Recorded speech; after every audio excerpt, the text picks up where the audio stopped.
नमस्ते प्रेक्षकांनो, राशीच्या माध्यमातून मी शिल्पा देशमुख परत आपल्या भेटीस आले.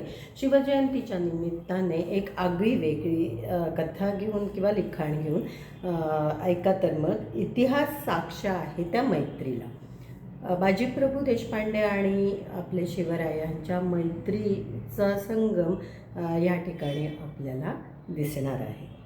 छत्रपती शिवाजी महाराज आणि बाजीप्रभू देशपांडे यांच्या पवित्र नात्याला स्मरून हे लिखाण ऐका. ही कथा राजा आणि सरदाराची नव्हती. ही कथा होती विश्वासाची. ही कथा होती अशा मैत्रीची जिथे शब्दांची गरज नसते, कारण हृदय एकमेकांसाठी धडधडत असतं.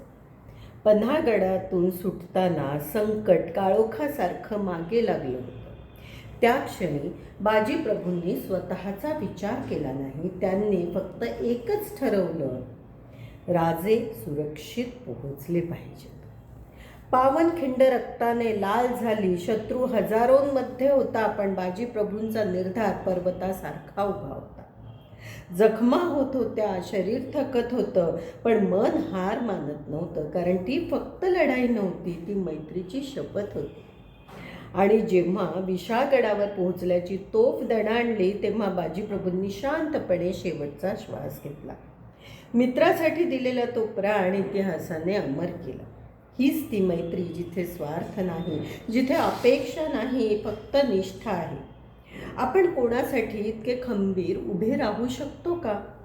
इतिहास साक्ष आहे. शिवराय आणि बाजीप्रभूंची मैत्री ही केवळ घटना नव्हती, तो आदर्श आहे एका मैत्रीचा. नमस्ते राशी.